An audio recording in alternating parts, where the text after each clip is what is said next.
How We Heard It, the podcast about music, pop culture, movies, and more, with your hosts, Wayne Bledsoe and Chuck Campbell. Privet Tande, this is Chuck Campbell with Wayne Bledsoe, and I'm John Baker. I believe that was hello in Belarusian, Belarus. We've got listeners from there, and it sounds like what is it, Privet Russian hello, but it's got a little more flourish in it for the adjacent country Belarus.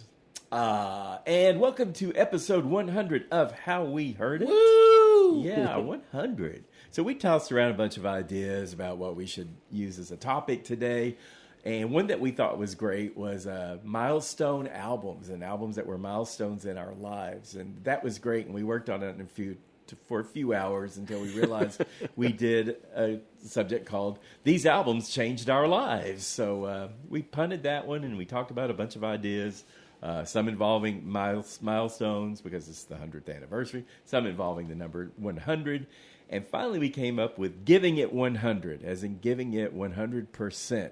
And we're going to take a look at artists who have been giving it 100%, or who did if they've passed away. Right. And we have different ways, subjective ways that we can measure that. We can measure that either by their output and that they were, consistent and kept up with output, or they were particularly creative and they kept improving on themselves as they went, or both, and it made me think about work ethics in places we've worked before, and how what we learned in all of our interviews with singers and musicians and everything is they're just like anybody else, and some of them are high achievers, and we all worked with that kind of person.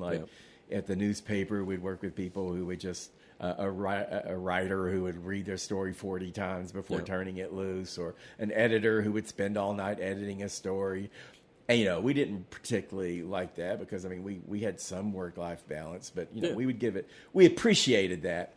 And then on the flip side, there were the lazy-ass people who just, did the bare minimum, would find ways to get out of doing things they were supposed to do. Nobody on my direct staff was like this, but sometimes I would get stories that it looked like they gave it about 5 minutes. Just awful 3-sentence, like, are you kidding me kind of stories. Yeah.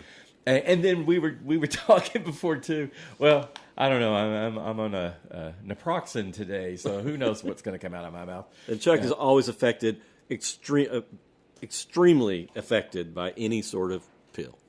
Yeah. Like Tylenol, do. naproxen is just a leave. My knee hurts, so I took a naproxen. Now I'm like half asleep. So we'll see what comes out of my mouth. But we worked with people who would take all their sick days every year. And if they were legitimately sick, everybody, you felt for them and everything. But a lot of people just spontaneously would take 3-day weekends, which still is okay unless that work gets pushed off on someone else. Yeah.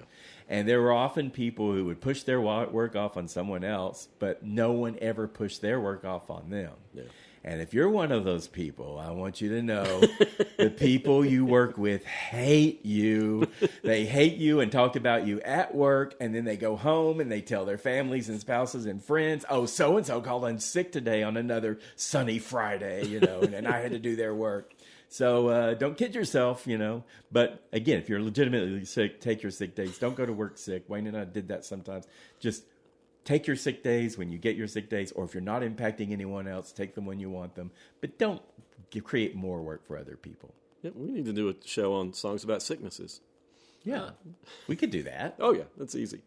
Well, so on today's topic, what I'm doing is I am I selected some artists, and I'm going to tell you right off the bat, I didn't use any Generation Z people. I like to talk about them all the time, but I think they get incomplete. So I don't think any of them have been around long enough to really know if they're getting better with every album, or that their output is particularly good.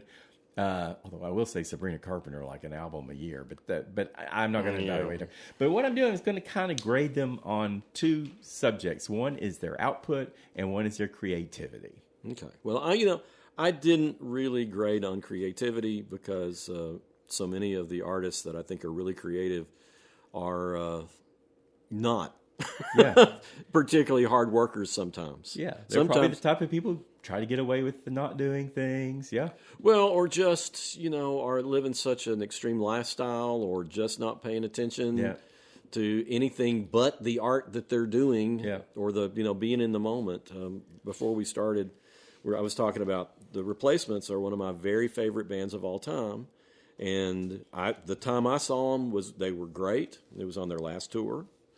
But, the word is, and they would verify it, I'm sure, that one night they would be incredible, and the next night they would be so drunk they could not perform. And some nights they would just absolutely just self-sabotage just because they could. And but they're still a great So they band. didn't really care about their fans. I think. I read that there's a great. Be real, people are paid money to come see them and look forward to it. They go out there and do a crap show. Well, there's a great book on them called Trouble Boys that Bob Mayer wrote, and it's one of the best artist bios I've ever read. And throughout the book, you're just like, you want to slap the shit out of every member of the band.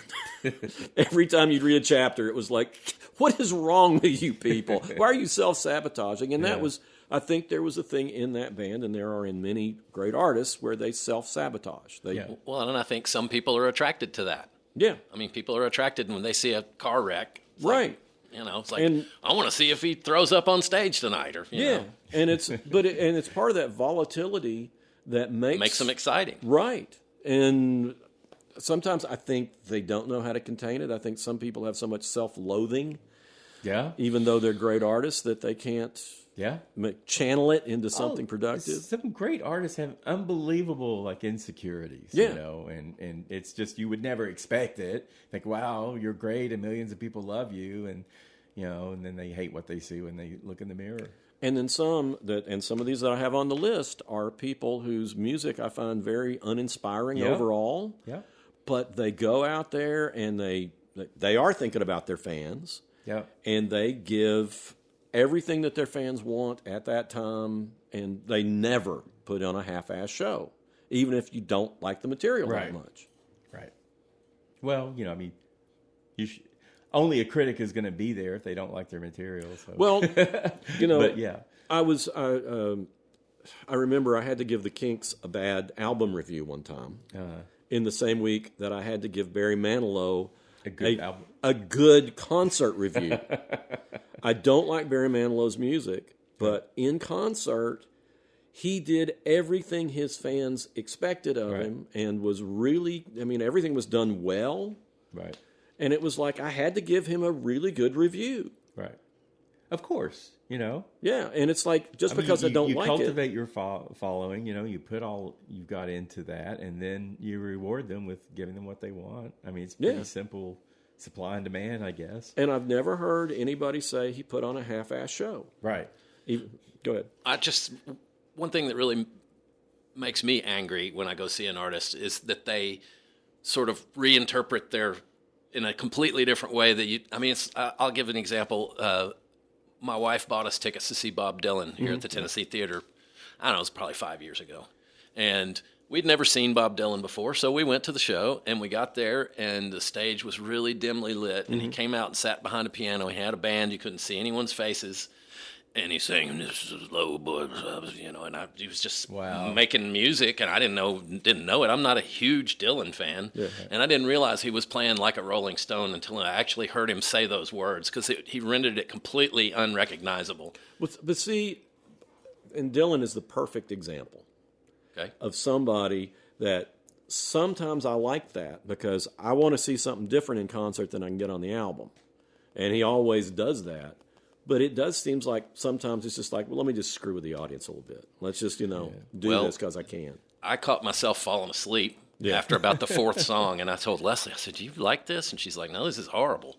And so I said, "Well, let's just go. I don't want to waste my time." And we gave our tickets to someone outside that wanted to come in, so they came in. But and another example was we recently saw Counting Crows in concert, and back in the day, when those first couple of albums came out, I loved those records, and I just really loved them. But Adam Duritz is just insufferable. On stage, he would just like, when he was playing Mr. Jones, the big hit that got him on, and he just completely sang it differently with different phrasing, not even singing the melody.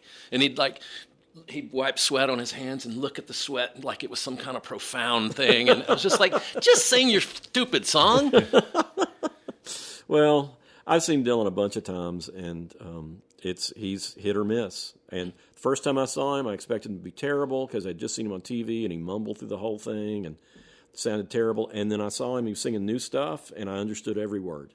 And he played these guitar leads that were great. And then I saw him a few years after that when he was just playing keyboards, and it was not a good show. It was... Yeah, I have a really good friend that's a huge Dylan fan, and she's been to see him numerous times, and she always says, you never know what you're going to get. It's either great or it's not good at all. Yeah. Well, how would you all rate him then on a giving it 100? Doesn't. If you were grading him. Well, I mean, with him, he is, he's like McCartney, although McCartney, I've never heard anybody say McCartney put on a bad show. Right. But he's on my list. Yeah. Well, but with Dylan, it's such a mixed bag, even though he's one of the greatest songwriters, maybe the greatest songwriters of the 20th century. It's like I wouldn't put him on that list. I mean, his work ethic is amazing because he never stops touring. Right.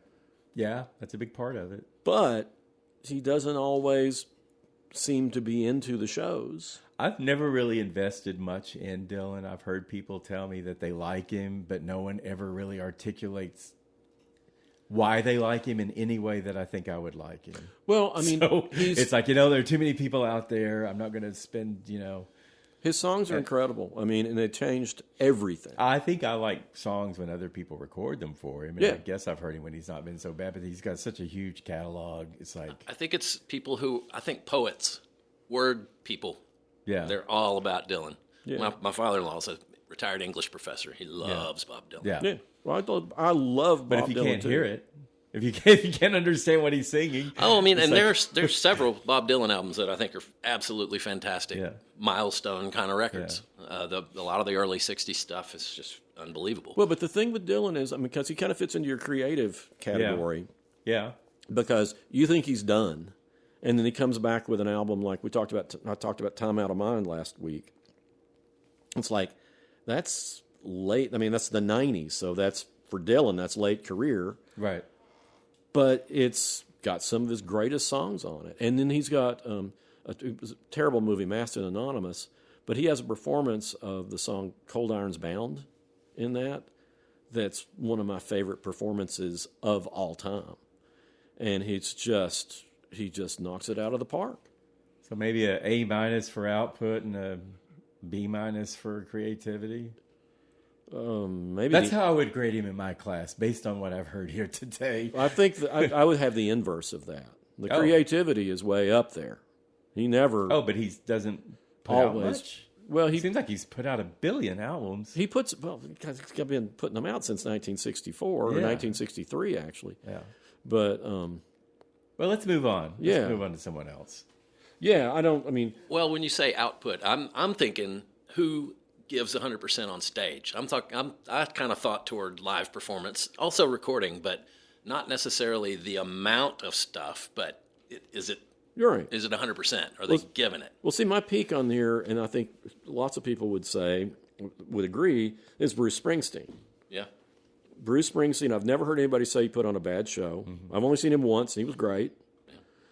And his album output, there's a few not so great ones out there, but overall, it's great too. And I think he goes out on stage thinking, I want to do the very best I can. Mm-hmm. And that is like the inverse of that to me is Axl Rose. Who, I know you're not a fan. Well, but a lot of that is lead singer of Guns N' Roses for the kids out there. Well, the Replacements, they would go out maybe too drunk and screw up everything. And then, but with Axl Rose, it's like he's sitting backstage for 3 hours sometimes, making the crowd wait for him. I mean, how inconsiderate is that? And that's definitely not given 100%. Yeah. Well, I can't really do the concerts thing because of my ear disorder. I'm not supposed to be at concerts, Right. so that's just something I can't. But I can certainly evaluate albums and output and all that. And I'm going to start with Taylor Swift. Okay. Because she's such a super performer. She's 36 years old. In 20 years, she's released 10 original albums and re-recorded 4 other albums that she re-released because of the contract and all that business. So that's almost one a year in 20 years since she started as a teenager, especially since the pandemic. She's only stepped up her output with Folklore and Evermore from 2020, 2 albums then, Midnights in 2022, Tortured Poets Department in 2024, The Life of a Showgirl in 2025. She's kind of on a little bit of a hiatus now, and she deserves that. Yeah. And all the re-released albums came out during that post-pandemic time. So not re-released, re-recorded. Yeah, re-recorded. Yeah. Not some producer tweaking it. The record label owned the masters, and she couldn't release them the way she wanted to, so she just re-recorded them. Re-recorded them. Well, out there. because her Scooter Braun, her manager, sold that stuff. And I don't know all of that. Yeah, no, this was a thing where she wanted to buy all that. He sold it out from under her.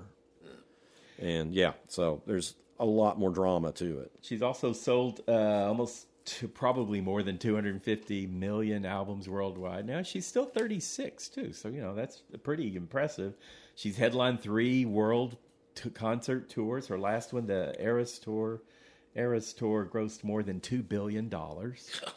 So, and she's great. She's great. When she was a teenager, I guess, you got to grade her as compared to other teenagers. She wasn't great, for all ages as a teenager. But she had that work ethic back then. She had the work ethic, yeah. But and her artistry, she's not doing the reinventing herself thing, but not everyone has to do that. She's improving herself, and she's presenting the new version of who she is as she gets older and she learns about life. And so every album, her songs got better. Yeah, every album, the songs got better. I don't know. I can't say anything bad about her. I give her an A for output and an A for creativity. Yeah. That's the only one I've got on here that gets double A's.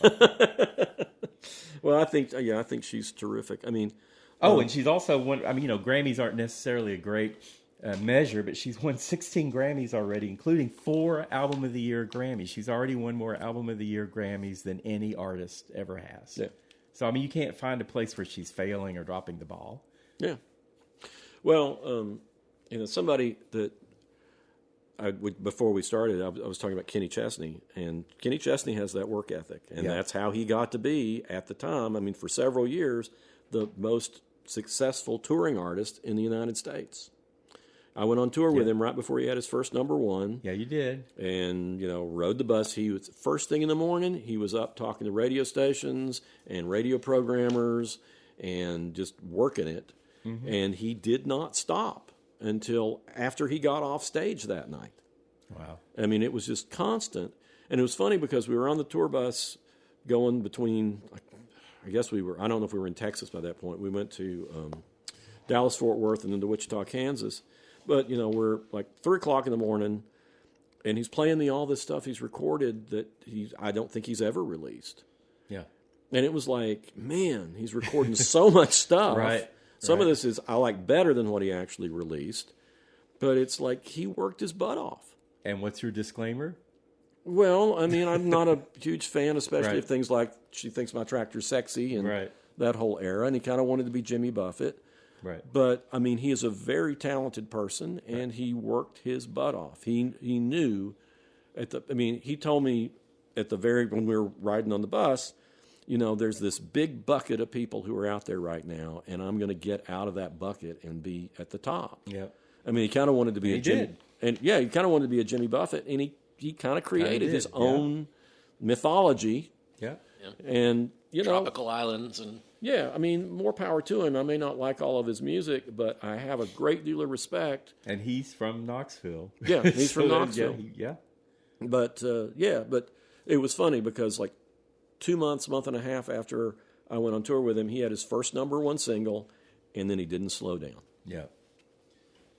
Well, I've got one here. The very first, when you said 100%, given 100%, this was the artist that I thought of, and it's King Gizzard and the Lizard Wizard. Which is one of the few new artists I really, really, really like. Well, listen to this productivity. Yeah. You know, Taylor Swift, 10 solo albums. Right. 2011, King Gizzard had their first album. 2012, they had one album. 2013, they had two albums. 2014, they had two albums. 2015, two albums. 2016, they had one album. 2017, they put out 5 albums. They took 2018 off.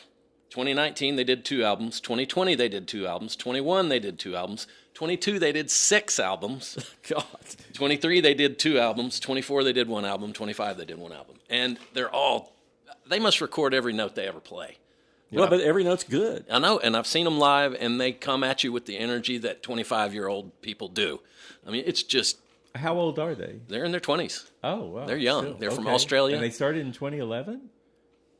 Well, that's when their first album. No, maybe they're older than that. Okay. They got to be in their 30s by now. Yeah. Probably. But, man, they're chock full of energy, and they're all over so the place. So it's not just A+ output, but they also get a creativity. Or... Yeah. Oh, and they're all over the place, too. Most of their albums kind of lean toward really hard rock, but they also put out synthesizer-only, like really jazzy synth stuff, and then... Very psychedelic stuff. Real psychedelic kind of jammy stuff, and they just do everything. We've talked about overproductive acts before, and I can't think of the one that we talked about because we both were trying to keep up with them. Who? Probably Ryan Adams. No, I don't know. Because that's but a man it's just who... like we were both trying to keep up with him. It's like, oh my God, every 3 months a new album. Be like, I don't want to. Well, I don't want to keep writing about these people if they're going to put that much out. Well, you know, with like Ryan Adams, it's like, if for people who worked in the newspaper, it's like you need an editor. Yeah. Prince. Yeah. I loved Prince, but Yeah. Prince needed an editor. Yeah. Later, I mean, he had a 10-year run of albums that are undisputably great, and then it just started getting like, get somebody whose opinion you respect. I'm going to go into Prince then. Since Okay. we brought him up here. He died at 57 in 2016. He released around 40 albums. I don't even know if there's an accurate count of the kinds of albums he released. He went on 29 or 30 tours.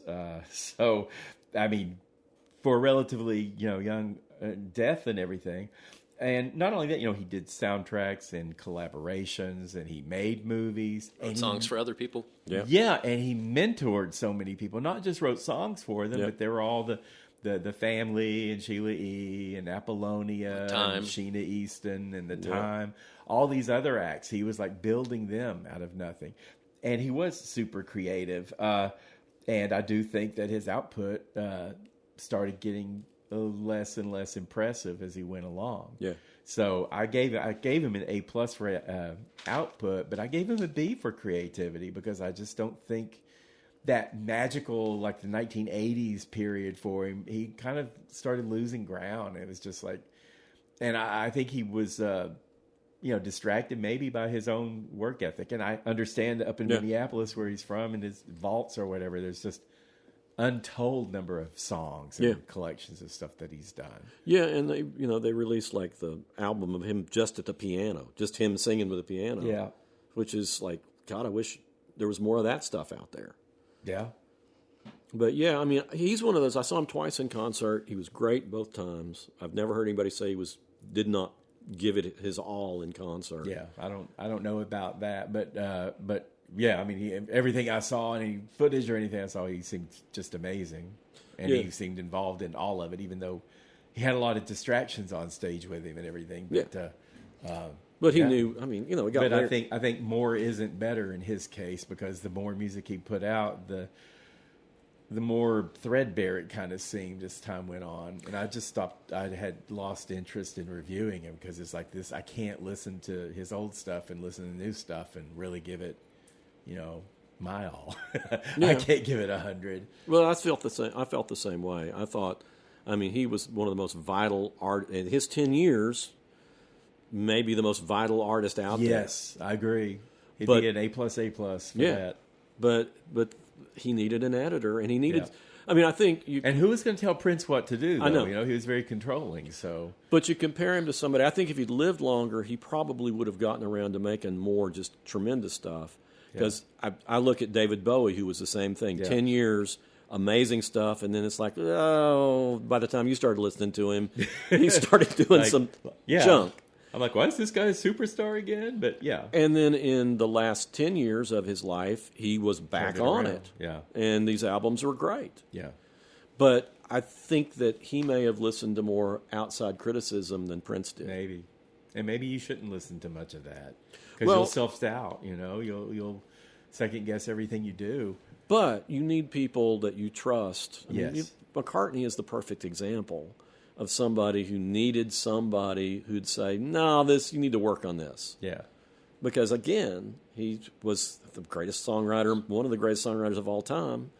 And he needed somebody to say, no, you need to work on this song more. Right.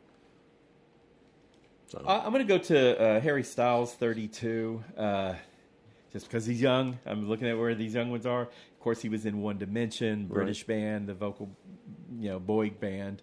So you're not expecting amazing stuff to come from him. But once he left the band, or once they broke up and he went solo, like in 2017, he's done 4 solo albums and an EP. He's had 16 singles. Not a huge output. I'd still give him like a B for output.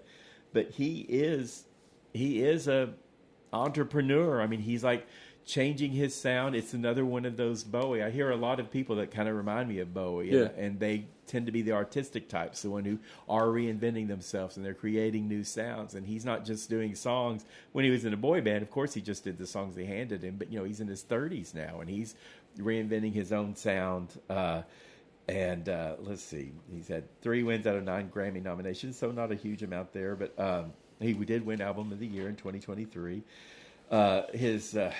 He's kind of artful like Bowie. He's kind of glam rock at times, like Freddie Mercury. And this new thing, his newest album from this year is Kiss All the Time, Disco Occasionally. It's a really sophisticated kind of ambient electronica music. And he's not had any artistic flops. So I gave him a B for output and an A- for creativity. So I think I'm looking at the ones that they've been around long enough, in their 30s at least, they've been around long enough that you can kind of get a read on what their career is going to play out. And then I get up to older people. But like I said, I'm passing on the young Gen Zers, giving them a break. Well, you can talk about the old guard. The Rolling Stones. The Rolling Stones always put it out there. I've seen them twice in concert. I've never heard anybody say they put on a bad show. I saw them in Little Rock. They were amazing. Yeah. And it's their albums, for the most part, they've got a few clunkers, but overall, they have made great music. They've got a catalog that's pretty unbeatable overall. Yeah. So I bet. What do you think about them doing new albums, though? I mean, I need to listen. I haven't listened to the latest one, but I want them to make new albums with great songs. Their songwriting has gone down, like most people when they get older and successful. Yeah, but they kept it up longer than most anybody else. I mean, I compare them like with the Who and the Kinks, who don't have the same work ethic. Right. And I like the Kinks better probably than the Rolling Stones. I consider them my favorite band. Right. But they don't always give 100%. They've been drunk on stage. And, God knows, Keith Richards has been, I'm sure, smacked out on stage, but he never doesn't bring it. And the Kinks and the Who would fight each other. Kinks are more adventurous with their sound than definitely the Rolling Stones. Definitely, I would, and that's the thing is I like listening to them more overall, and I'm more excited when something new comes up with the what's left of the Kinks. Yeah, but they don't give 100% like the Stones do, and I like them better. Yeah, and the Who, it's the same thing. I mean, Keith Moon was so drugged out one time at one show that he fell off the drum stand, and they had to get somebody out of the audience to play the rest of the show on drums, and they did. God, how do you replace Keith Moon? Well, I know, but this person was a drummer. They there's a great Anybody recording. here know how to play drums? It's on YouTube. It's great. You can hear Pete Townsend asking the crowd, "Hey, can somebody play drums? Our drummer's passed out. They're taking him off." And some guy gets up and just does a great job. Wow. Well, I've got an artist that I agree. I really like their good, really great stuff, but they need an editor. And that's Guided by Voices and Robert Pollard. Yeah. He was the main writer for Guided by Voices. Guided by Voices has 55 I albums. was going to say, there's one of those bands that make too many albums. Yes. Robert Pollard was making solo records at the same time, and he's got 29 solo records. Yeah. I mean, it's just like, come on. Too much. I can't keep up. Too much, yeah. And they also could write super, super short songs. Yeah, oh yeah, super short, and some of them were just blasts of noise that. Right. But then other times they just come up with some of this amazing stuff. Yeah. But you really got to sift through it. Yeah, you do.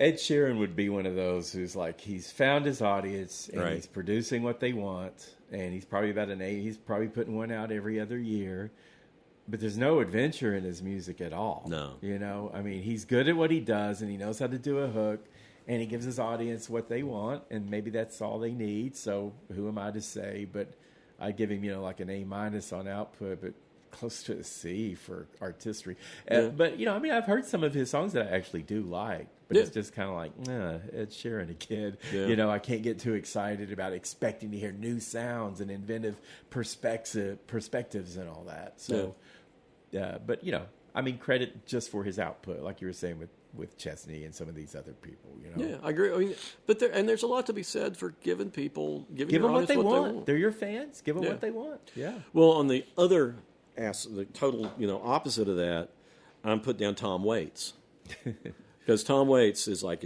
everything's a surprise. But I've seen him twice in concert. Back once right during the early years before he met Kathleen Brennan, and they started collaborating, and he got way, way, way more adventurous. And that's one of the few shows where somebody made me cry with a song. It was so gorgeous and sad. Well. And then... We call that making your eyes sweat. Well, I had to yawn a whole lot. I was pretending to yawn.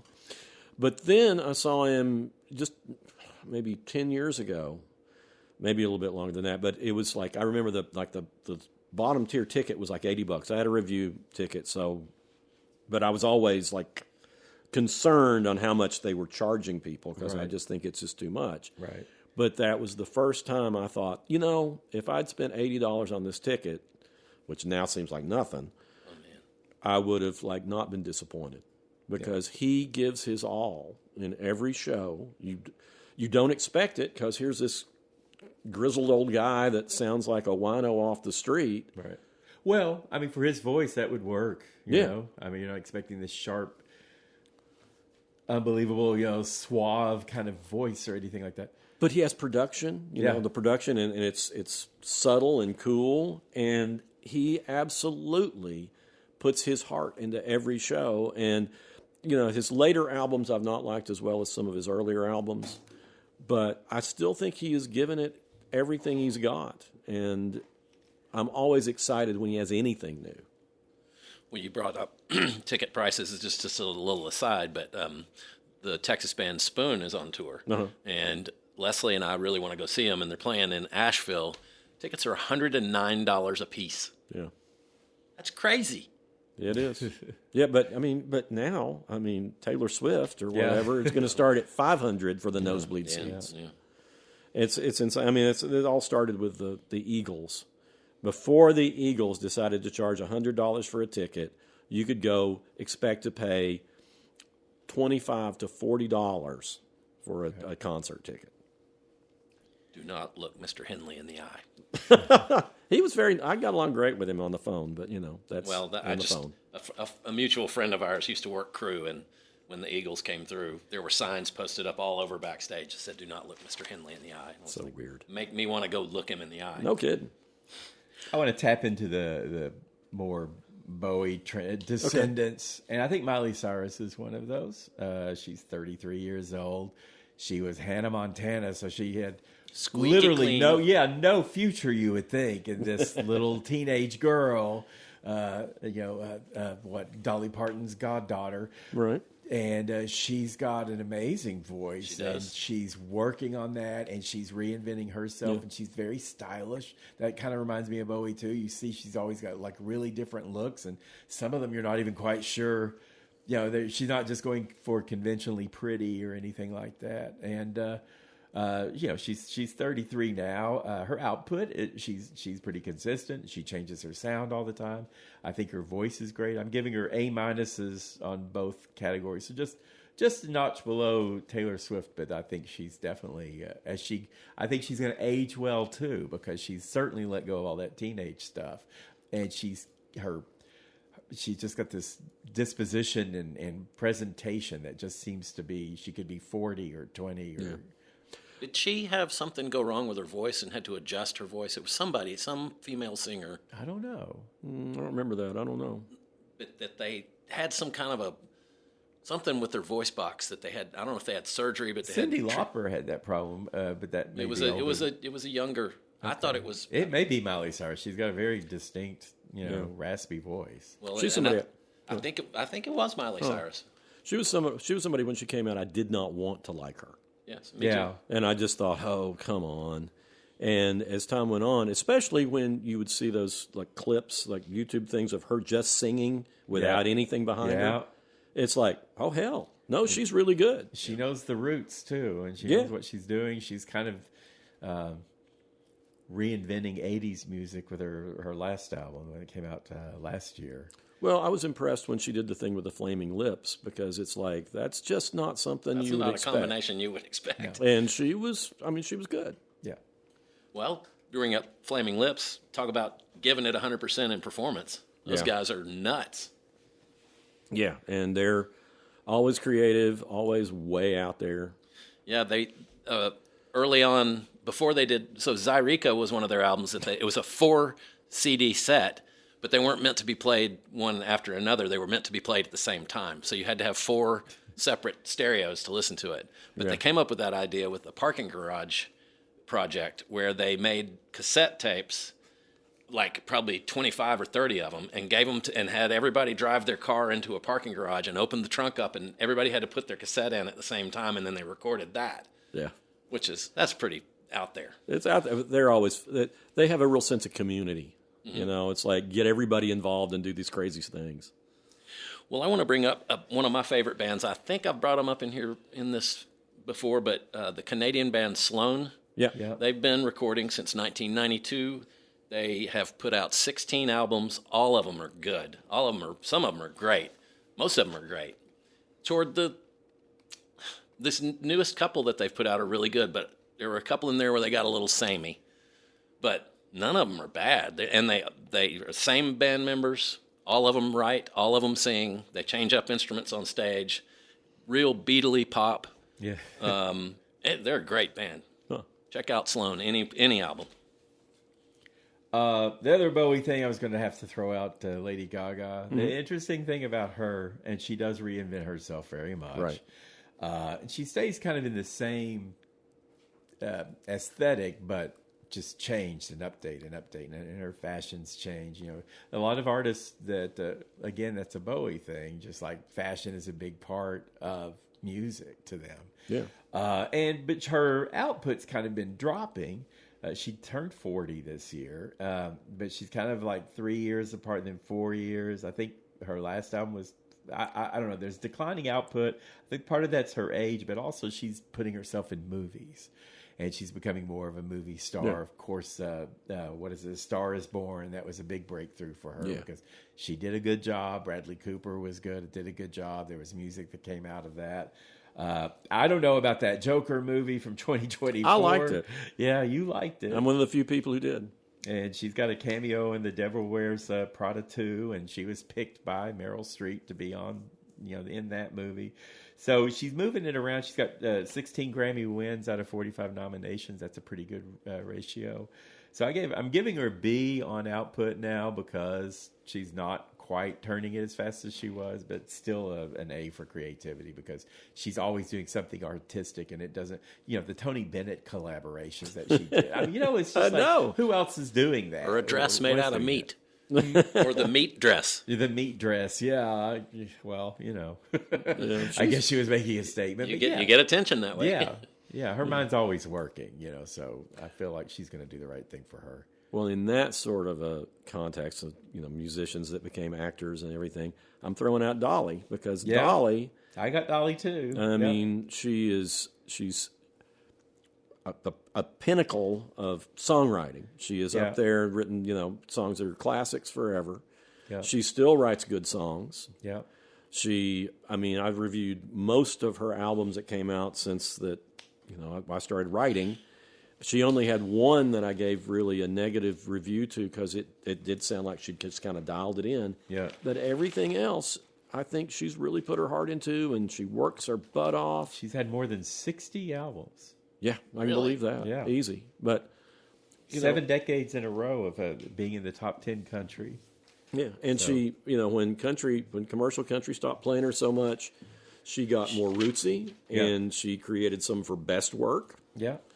And, I just don't think you can look at any artist that stands out more than she does as far as work ethic and creativity. And her creativity, part of that is just her humanity. Yeah. Like her library books for poor kids. She's giving away millions of books, and just everything she does, she's involved in musicals, and then suddenly she's got a line of wine products, or she's cake mixes, and all that stuff.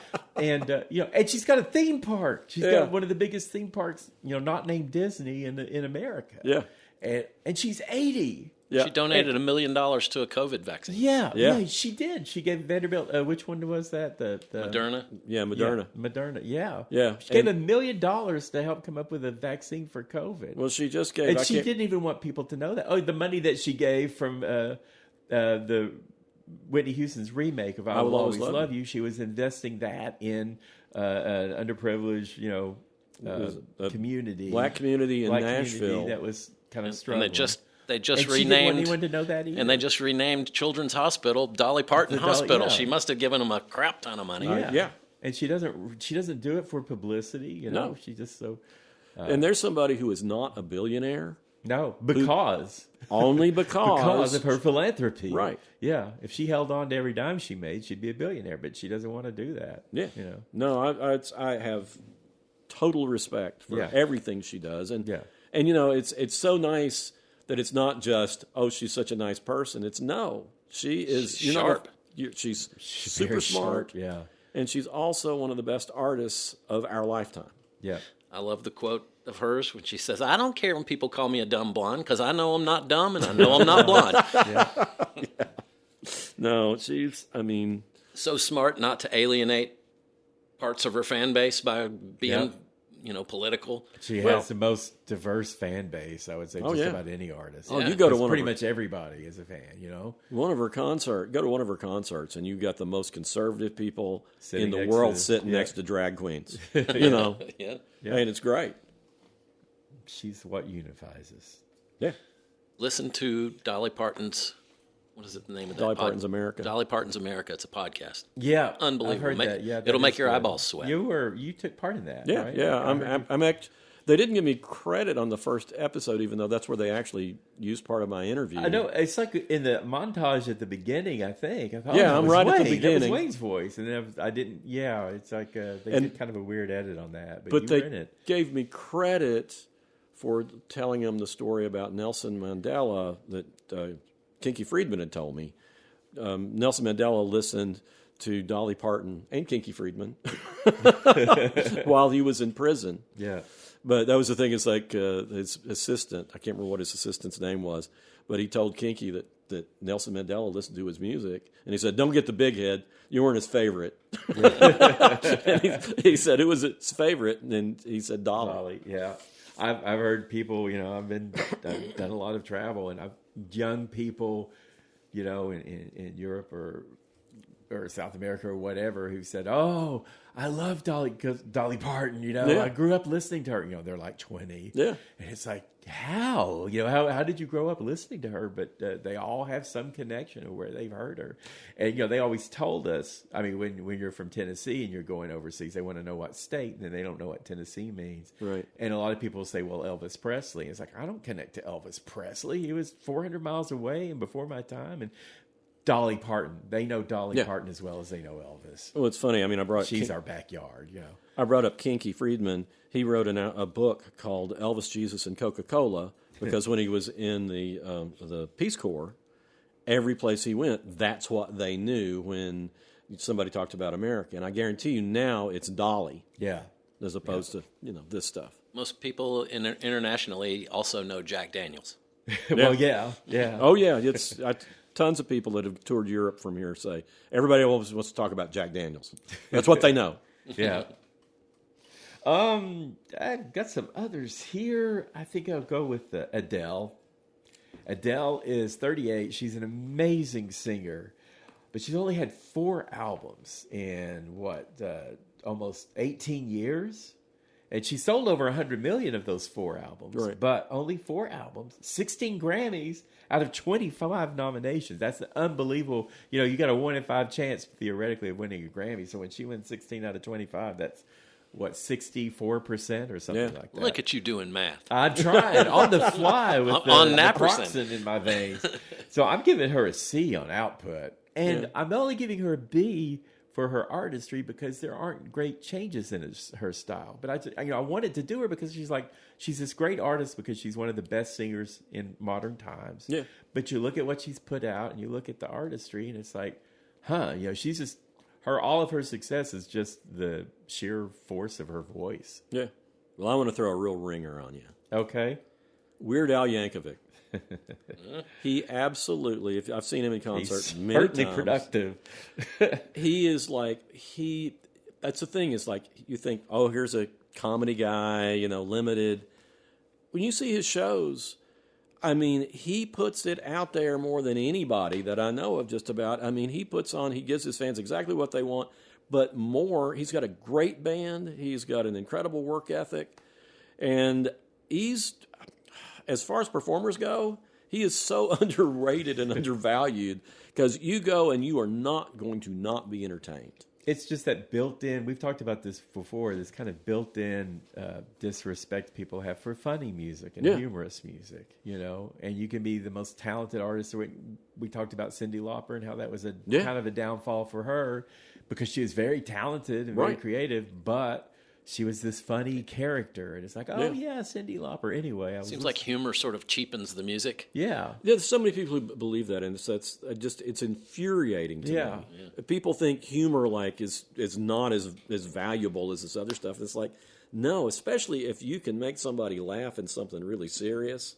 I mean, that's another person on my list. I was just talking to that friend Chris Bratta. That's why I was late coming in today. But we started talking about Randy Newman. And there was a while that he didn't get as much respect because he was funny. Yeah. But it's like, and he's another one, he doesn't put out that many albums, but he absolutely nails it every time he does. If it was just dry wit, I think there's enough people would respect dry wit. But when it's just openly funny, then it's just kind of like, okay, you're just kind of almost a novelty act or something, which isn't fair. Well, I mean, I don't think that Weird Al minds being considered a novelty act. Right. But he takes his work so seriously that he does not give you any kind of a half-ass show. He's like, it is a great show. And, I mean, I've taken all my kids He's giving it 100. He is. Yeah. So if you've never seen Weird Al in concert, even if you just sort of like his stuff, go to one of his shows because he absolutely knocks it out of the park every time. Talking about Grammy wins, I have to bring up Beyonce. 35 Grammy wins in 99 nominations, which is just unbelievable. I do think she's a good artist. I think her output is fair. She'll come out with one every 2 or 3 years, and she does try to change. She did the country thing that so many people criticized her for. She'll take chances like that, and I do like her voice. I kind of feel like she peaked with Lemonade that came out in 2016, and it was such an unbelievable album. I think, going from that to the country album, that she wins the best album for the country album instead of, So it's hard to kind of measure her, but I do think she's more talented. Not as talented as her fans think she is, and much more talented than her detractors think she is. I think the truth is somewhere, in favor of her, but not like she's the best artist ever, but she's certainly great and prolific enough and capable of greatness. Well, I listened to the country album, and what I can say is it's at least as good as everything else I'm hearing out of Nashville. Yeah. Which, kind of a low bar. It's pretty low bar not, right now, but, it was okay. I mean, I thought that it was likable. Yeah. Drake, I think he's good with his output. He's 39 now. I'm wondering where he's going with his career.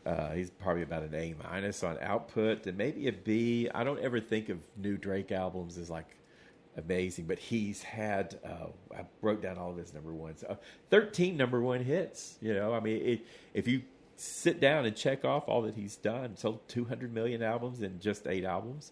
And he just got started in 2010, so I think he's made his mark. I just don't, I don't see him changing anything in any way, but he found his niche and he's done a good job. He's a little, and he's more exciting, I guess, than Ed Sheeran or someone like that. But again, not like top tier, artist. Yeah, but still good, Well, I want to throw out Garth Brooks, who, as we well know, I'm not a huge fan overall, but he was somebody that even though I don't really like what he did to country music, when he would do shows, it was trying to give everybody as much as he could.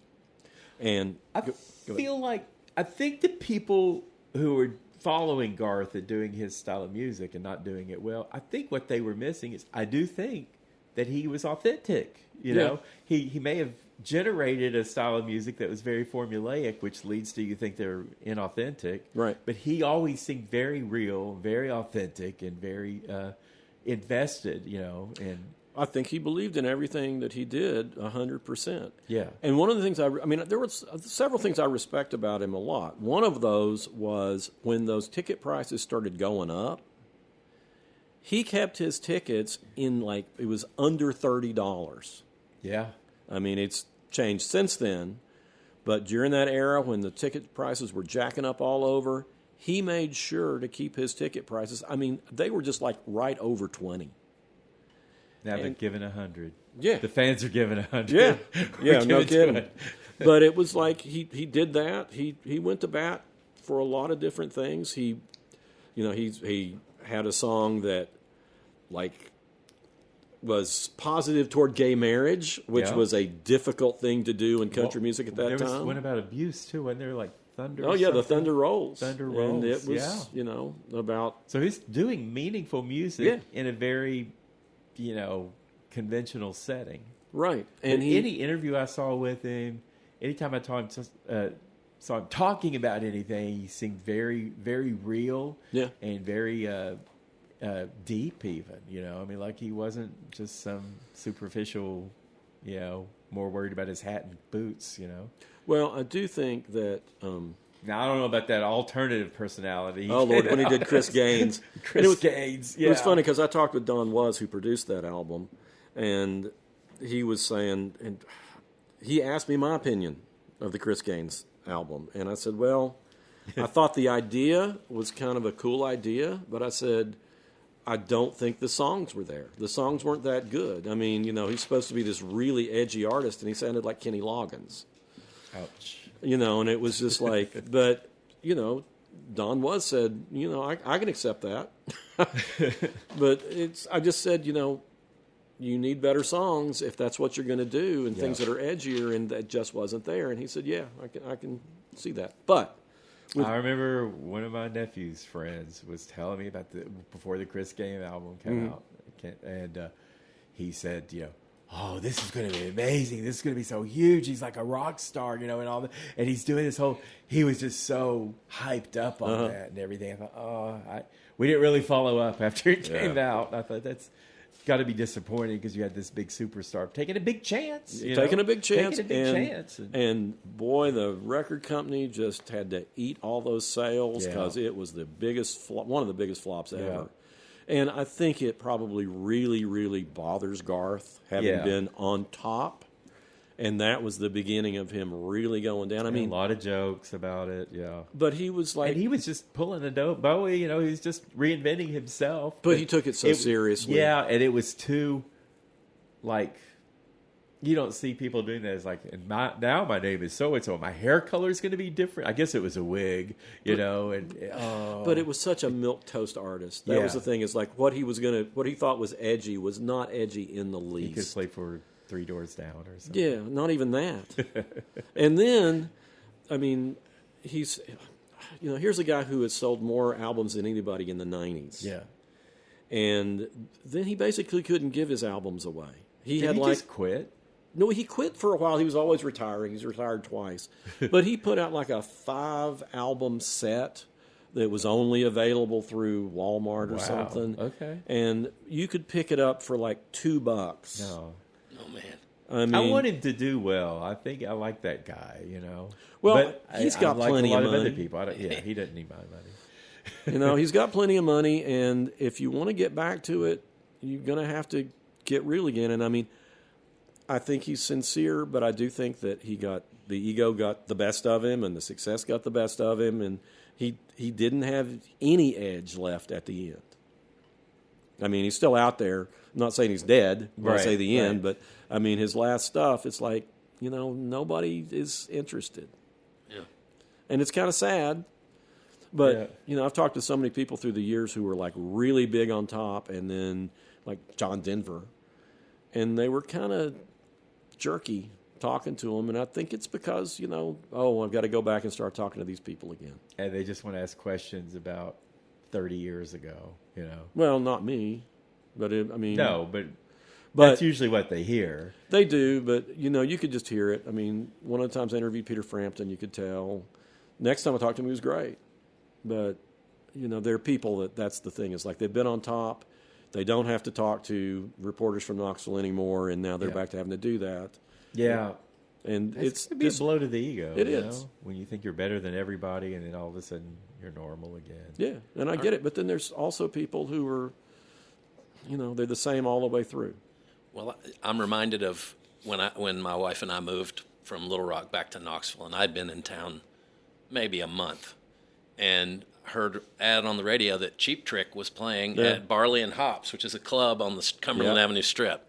I've played that club numerous times in other incarnations of it, and I was like, Cheap Trick is playing at a like at a club on the Strip, and I was like, man, that must be a come down. I mean, they were live at Budokan and Dream Police and Surrender and all that.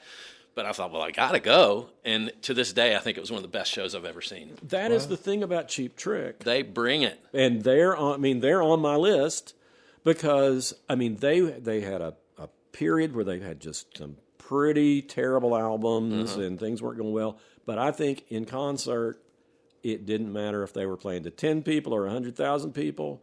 They brought it. And then when they started coming back after those bad ballad years, their albums were great. Yeah. There's a reason nobody covers Cheap Trick very well. Yeah. Oh, no, Cheap Trick were great. Nobody can sing like Robin Zander, and he could still hit all those notes. Yeah. No, every time I've seen them, they have been terrific. Yep. Well, I can't let Madonna not be spoken about. and the thing about her is that she was the prototype of the energetic, hard work ethic in the beginning of her career. She's 67 now, and she's not had an album since 2019, Madam X. But she's got her first album in 7 years coming up, Confessions of a Dance Floor 2, from a Dance Floor 2. Now, the thing, from a dance, anyway, she, in her early career, though, she had 7 albums in 10 years and like 9 albums and soundtracks in 12 years. So in the beginning, it was output, and she had the energy for it. And she was, again, Bowie, probably the best Bowie of the modern times. Total reinvention, and it could be all kinds of artistry and everything. And then she just got older, and I don't know what you do with artists when they get older. It's like you can't expect them to keep turning around. And her tours were always world tours, and she would have big crowds in Europe and, countries that a lot of world tours, they don't bring in like a huge crowd you'd get in New York City, right? And then you're in Buenos Aires or something, and it's like 1,000 or 2,000 people. I mean, I know that's true for comedy. I don't know about rock music, but it's not just huge sold out arenas in some of these other countries. But she would just, like, everywhere she went, she was a world artist. So, I mean, her output, she's probably more like a B, but I still think that it doesn't always work like Garth Brooks and Chris Gaines.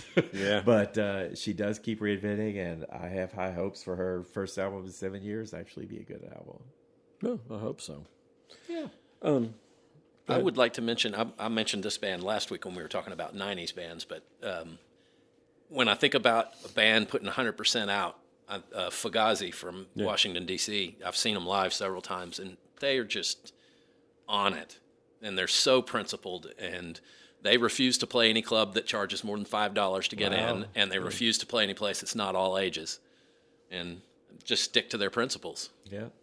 As I said before, their CDs have printed on them, this CD is $10. $10, if you're paying more than if that, someone's charging more, then just write us, send us $10, we'll send it to you. Yeah. And they're just such a great band. Well, somebody else who stood up to the record companies for a long time was Tom Petty. Oh, yeah. And, I mean, I only saw Tom Petty once, like, do a complete show. It was terrific. I've never heard anybody say that he did not just give it 100 on any show. Toward the end, he was looking kind of grandpa-ish like. But he's still bringing it. I mean, Springsteen's looking grandpa-ish too, but he's still putting it out there. He sure is. Looking kind of grandpa-ish. I know. All these guys. I'm looking kind of grandpa-ish. But, I mean, there's another one that's like always out there. And Tom Petty, in that documentary about him, when he was like, I just told the record company I'd rather sell pizza than do this. Yeah. I mean, I'd rather just do something else. If you're going to make me have to charge my customers, twice what I think that should cost. Yeah. We should talk about Elton John because what you were saying about Dylan kind of reminded me. I mean, Elton John has done 4 million albums. And when I was going through my albums as one of our segments, one of our episodes, I came across all these albums. I didn't know a single song from it. You talked about how terrible so many of those albums were. Some of them were awful. But he's also, he's peaks and valleys then, I guess, because he's had, I wrote down, 31 studio albums and 10 soundtracks. And 300 million sales in albums. But he's had a lot of bad ones, a lot of flops, I guess. Well, I mean, I've seen him in concert. You think concert. it's just trying to churn out too much and more than he's... I think it's churning him out without inspiration. He's 79 now, so I mean, I want these older artists to find inspiration. And the last stuff I've heard from him is better, but it doesn't have none of it has the fire that his best stuff did. Yeah. And I mean, and he is somebody that I've always brought up as somebody that was a real worker, as becoming a great songwriter. Because he didn't start out as a great songwriter. Right. You listen to the very early stuff that he wrote, it's not very good. And then, bang, it hit. Yeah. Just like Paul Simon. Was he always working with Bernie? I mean, was he? Okay. Yeah, I mean, he was in bands. He's a couple of years older. I mean, they were like kids together, or teenagers or something. Yeah, they were put together by, I think it's Dick James Music that they signed with. But it was one of those things where, okay, here's this guy who sent us some lyrics. If you want to work with this, check this out. And they clicked. Yep. Yeah. But there's a string of albums in the 70s from Elton John that are just flawless. Absolutely. Well, he's a Billboard Top 100 artist. He's the top male. He's second or third only to the Beatles and Madonna. Yeah. Well, in the 70s, he's great. And then he came back some in the 80s, 90s with some good albums. Too Low for Zero is a really good album. This one's got I'm Still Standing on it.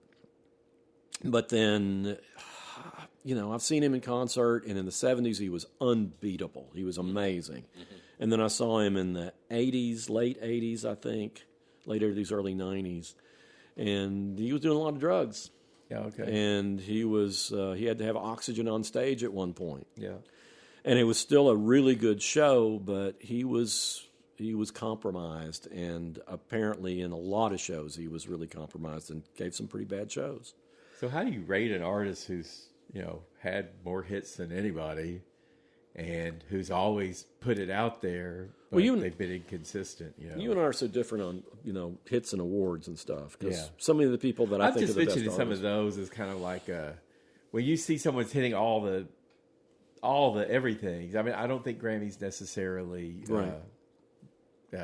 And that's one of the reasons I divided up between output and artistry, because you could be a great output person and sell, hundreds of millions of albums and Grammys and all that, but nothing you do is worthwhile or very worthwhile.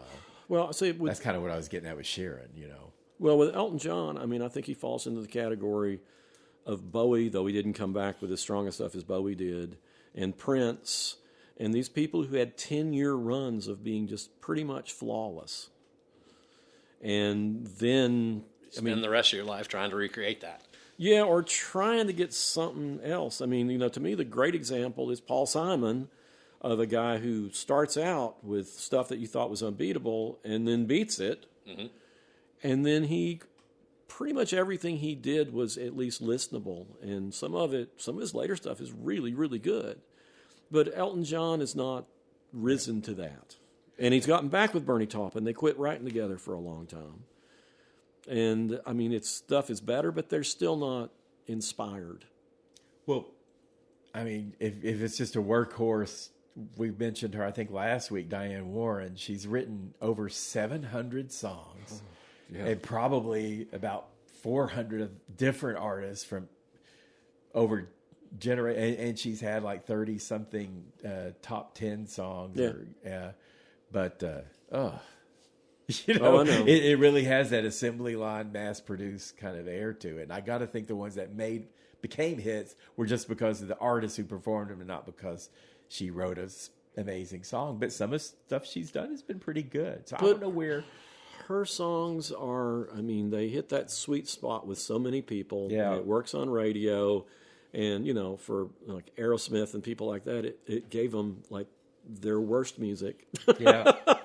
Well, it's that adult contemporary. And some of the artists who were meant to be in that, like Michael Bolton or Celine Dion or whatever, they're perfect for it. But then other artists, you're just looking for a hit, and you're looking for the power ballad, and she was a master of the power ballad. Yeah, yeah. And it's like, and it still is, I guess, but it was terrible. I'd give her a C at best for creativity. I would say a definite A for output, but, Well, I want to mention somebody that is consistently great. I've seen him over and over and over, and that's Lyle Lovett. And Lyle has more command of a stage than just about anybody that I've ever seen. He's never put on a bad show that I know of. Last time I saw him, he was a little bit sick and he was a little bit gravelly, so it was a little rough. But still, he hires the best band members he possibly can. It was Leyland Sklar on bass last time, and it's like everybody he puts on there is a great musician, and the timing of every show is right down to just the millisecond. And if you ever get a chance to see him, he's great. He hasn't put out. I can't. That's the disconnect I got with you guys when you're talking about the shows. Yeah. You don't really judge by Grammys or sales. Right, or that's true. It's like I don't see them in concert. So, but he's quiet enough in concert. Yeah, I probably could. I probably could see him. I could. Amy Mann was no problem. So. Yeah. Well, you'd have no problem with Lyle, and I've seen him in every configuration, from the large band to the smaller band to solo to a couple of guys on stage. He gives it his all, and he has a work ethic like nobody else. He doesn't put that much stuff out, but he doesn't put out anything that's not good. He played at the Tennessee Theater like 3 days after we moved back to Knoxville, and somebody bought us some tickets. Uh-huh. Didn't have any. I liked his recordings, but that show was great. Yeah. He's just very personable, and like you say, he commands the stage. Yeah, he has. It's so funny because people, he got, and it was so mean. People, when he came out, talked about how, the ugliest man in music or whatever. And then he started like kind of to heck with you, he became a model for a while doing this stuff.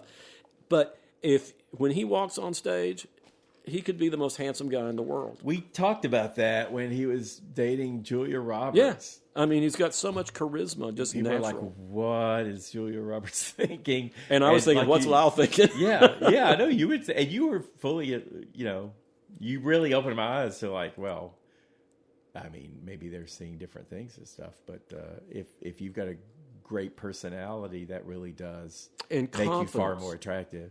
Well, that's what I always bring up to my kids when we're, they're always, especially my daughter, trying to, when they're teenagers, trying to be attractive and stuff. Yeah. And it's like, confidence is the most attractive quality in anybody. And Lyle is the perfect example.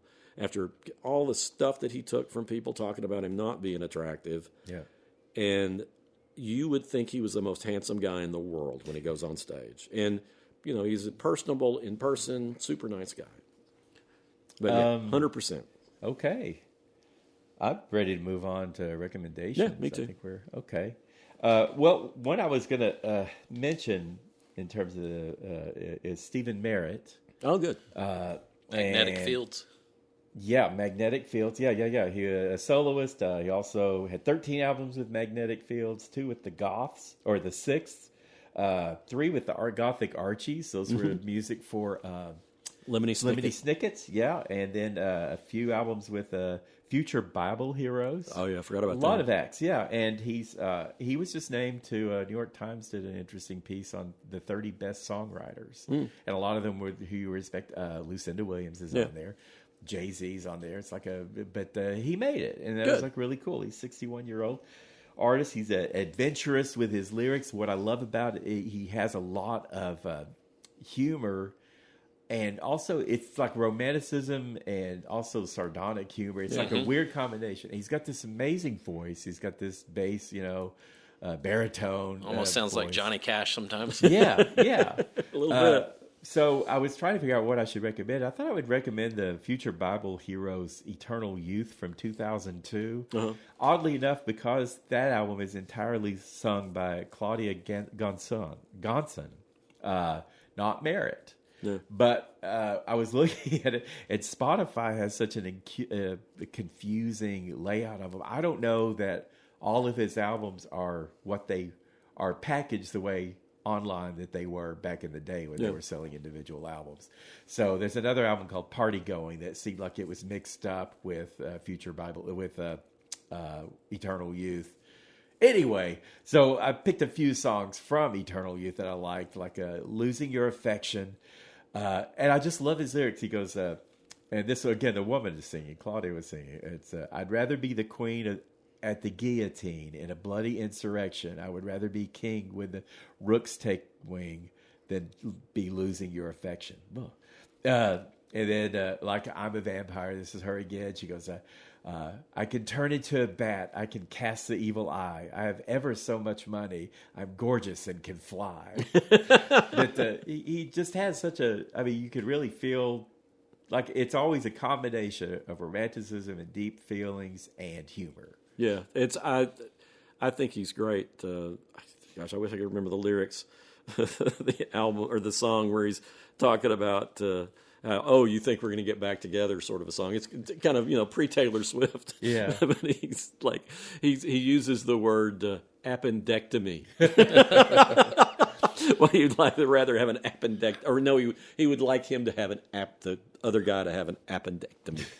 I like that he writes to big themes. Yeah. So I first heard of him with 69 Love Songs. Yeah. It's a triple CD set, and Yeah. all the songs are about love. Yeah. In every different kind of way. There's the one about my heart's running around like a chicken with his head cut off. Yeah. I just love that song. And he has Every song on that's great. Yeah, he's got a 50 songs too, I think. That was on his 50th birthday. Yeah. And he released 1 year for each.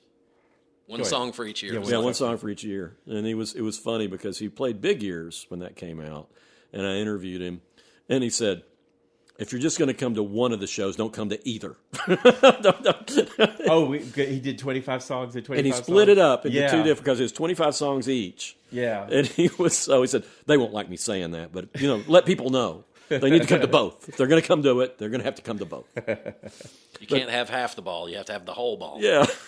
But it was interesting because he was like kind of denigrating his voice and, saying how limited his voice. And I said, well, I think you got a great voice. He does have a great voice. And I said, just because in rock and roll, you don't have to have like a great range or whatever. I said, look at Lou Reed. He was nearly, monotonic, and he's one of my favorite singers.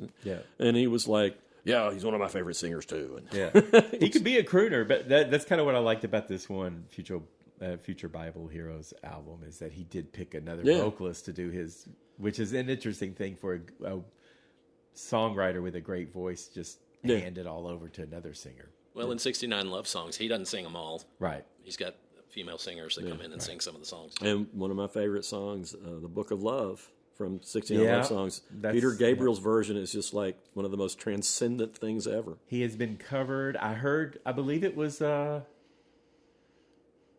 Chappell Roan and somebody. Just the other day, I saw them covering one of his songs. It may have been The Book of Love or 100,000 Fireflies. I don't know. It was one of his most popular ones. It's like he's, those songs. Anyway, look him up. You don't have to go with my recommendation, but just all the things that he's done, you'll probably find something you like. Yeah, it's good stuff. John? We're doing music. I just discovered it's a band from San Francisco. It's mainly one woman. Miriam Kudus is her name, but the band is called Space Moth, and she is married to Bo Sorensen, who's one of the engineers at Tiny Telephone recording studio in San Francisco, which is John Vanderslice's studio. And he's produced a whole bunch of famous stuff at Tiny Telephone. She is a synthesizer wizard, and I kind of got turned on to her the other night when I was flipping through YouTube, and there's a concert live on KEXP with Space Moth, and it's just catchy as it can be, synth pop, kind of new wavy. Got some guitars, but mostly it's her and synthesizers, but drums and bass and all of that too. And it's really good.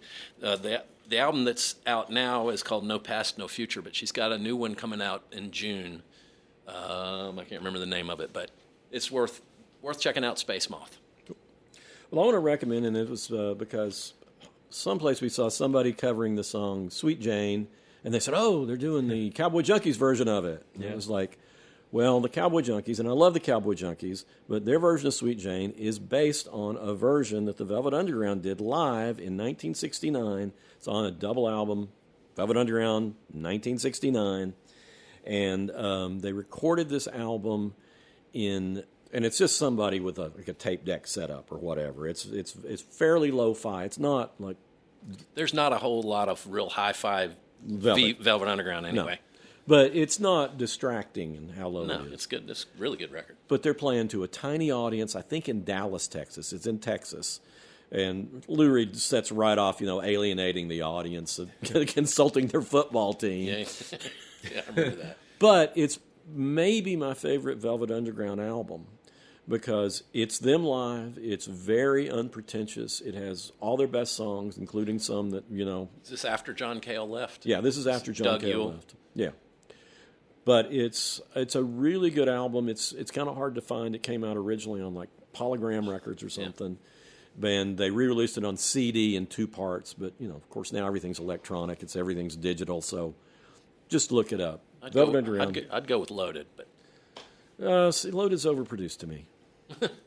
Okay. I like it a little bit more raw. And that's what I like about this is it's so raw. And then the version of Sweet Jane, which on Loaded is, really rocked up. This is like slow and just almost sleepy. One of the best Sweet Janes I know of is from Lou Reed's solo Rock and Roll Animal. Oh, that's incredible. That one is.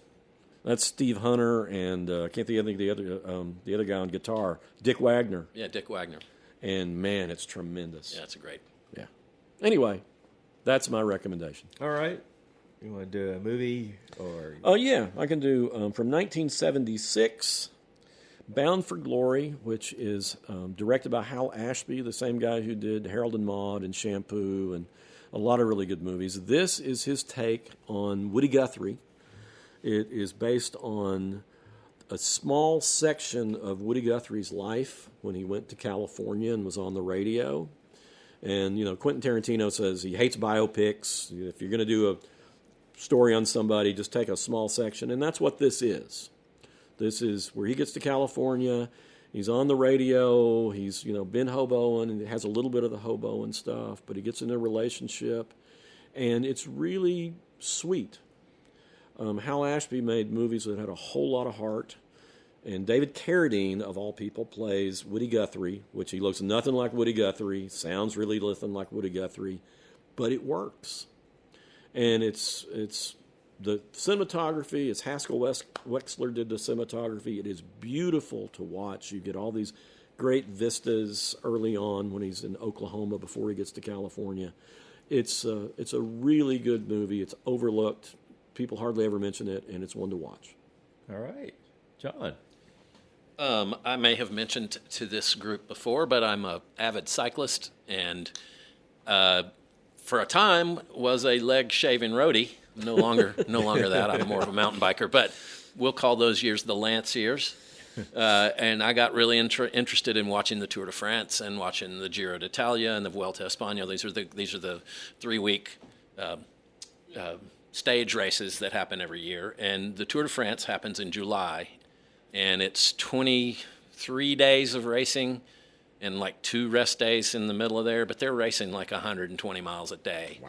And so Netflix for the past, well, they've just released this year's edition of it, but it's called the Tour de France Unchained, and it's a documentary behind the scenes, and you get to know all of the racers and the personalities and how they get along or don't.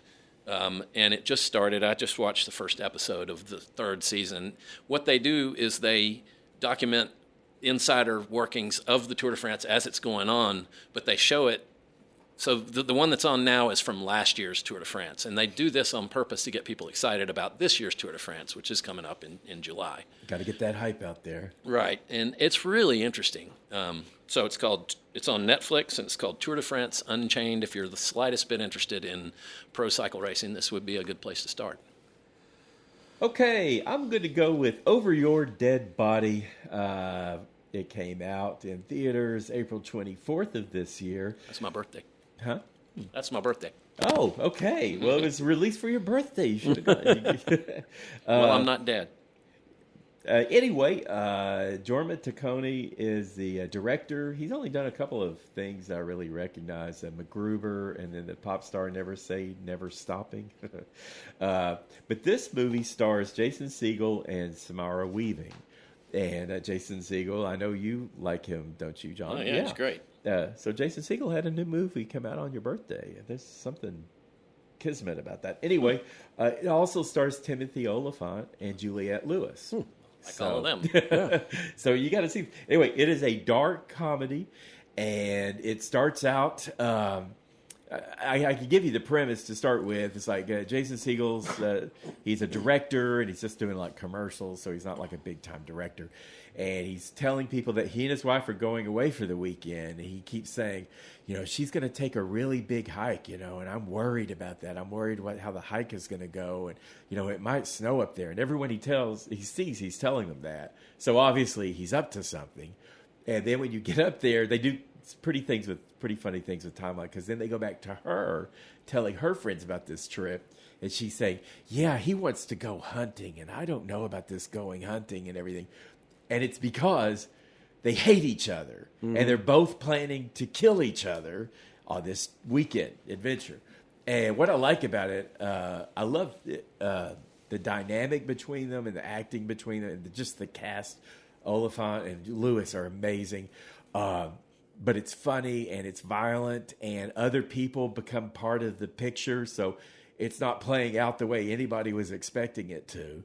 And I don't know, it's just a lot of fun, and I like that they really adequately or greatly portray a couple that's kind of on the edge, because they're like snipping at each other, like going up there. You can feel just like this long eroding relationship, but they just quick flash reaction at each other over anything. But then every now and then they'll say something nice. So, he'll be talking about how he doesn't think she's a good actress. And she goes, well, what do you know? You're a terrible director, blah, blah, blah, blah, blah. And he goes, well, I really do think you're a good actress. And she goes, thank you. So it's just this kind of weird, like they're kind of grasping for whatever connection they have left, but they're both have very nefarious plans for each other. And then Oliphant and Lewis and other characters, just kind of make everything a mess, and it's crazy and over the top and violent. Not really scary, but it's adventurous. It's good fun. Good deal. Yeah. Sorry how dumb I sound. I think my naproxen... You don't sound dumb. No, my naproxen is probably making me sleepier and sleepier, and I need to go take a nap. So we're going to head out of here. Thanks for coming in on our 100th episode, and I will try not to take any kind of pain pill next time. We are available on social media on YouTube, Facebook, Reels, TikTok, Instagram, and X. And if you've got any questions or feedback for us, you can write us at howweheardit@gmail.com. And we'd love to have your suggestions for topics. Would love to have your suggestions for topics. Yeah. What are you interested in Belarus? Yeah, Belarus. Tell us what you're all about out there in Belarus. Yeah. All right. Goodbye.